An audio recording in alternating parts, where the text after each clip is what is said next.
Bonjour à vous, vous avez été plusieurs à poser la question quelle est la tenue dans le temps des différents isolants. Donc j'ai décidé d'en faire une vidéo et c'est ce qu'on va voir aujourd'hui. Alors effectivement, la durée de vie c'est un paramètre à prendre en compte quand on regarde le bilan global d'un matériau. Alors là j'ai pas pu faire un classement comme je l'ai fait pour l'énergie grise ou le bilan carbone, tout simplement parce que j'ai pas de données chiffrées qui permettraient objectivement de classer les isolants les uns par rapport aux autres.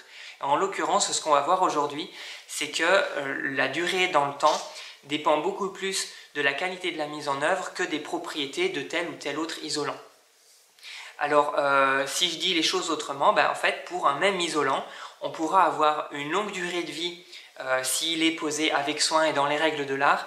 Au contraire, s'il est mal posé, on aura rapidement des soucis. Et le problème, c'est qu'on ne le verra pas tout de suite, puisque l'isolant est toujours caché derrière une plaque de plâtre, un enduit, un bardage, etc.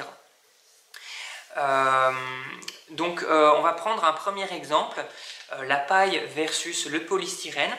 Alors la paille, on pourrait dire que ça attire les rongeurs et que du coup, les rongeurs vont aller nicher dedans, vont la grignoter et qu'on va perdre de la performance thermique, alors qu'au contraire, avec le polystyrène, on ne craint rien.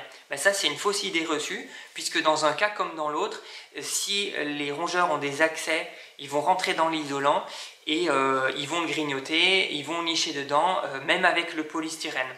Donc dans les deux cas, ce qui compte, c'est d'avoir une bonne mise en œuvre qui permet justement d'éviter que les rongeurs n'y aient accès. Donc si c'est fait correctement, il n'y a pas de raison qu'ils y aillent.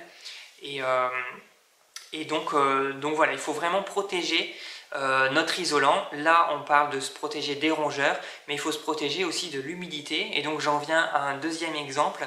On va prendre l'exemple d'un doublage intérieur avec laine de verre versus laine de bois. Donc là, il faut se protéger de la vapeur d'eau qui est produite à l'intérieur du bâtiment, du fait qu'on y vit. Et la vapeur d'eau va vouloir migrer à travers les parois. Donc elle voudra aller dans l'isolant. Et c'est important de s'en protéger, parce que si on n'a pas de protection, qu'est-ce qui va se passer? Dans le cas de la laine de verre, les fibres vont avoir tendance à se casser sous l'effet de l'humidité combinée avec le jet. Et du coup la laine de verre va se tasser dans le temps, elle va perdre de sa performance thermique, et puis en se tassant, en haut des murs, du coup, on aura un grand pont thermique qui va apparaître.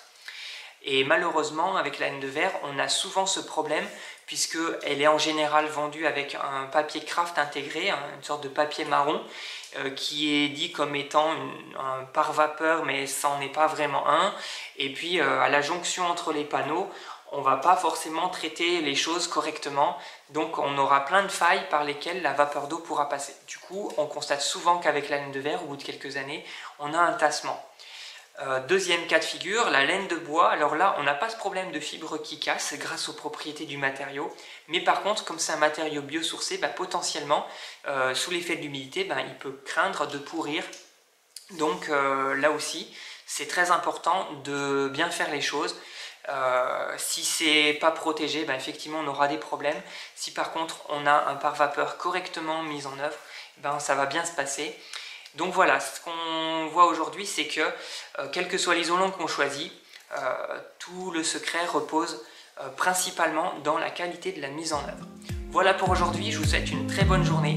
À bientôt, ciao.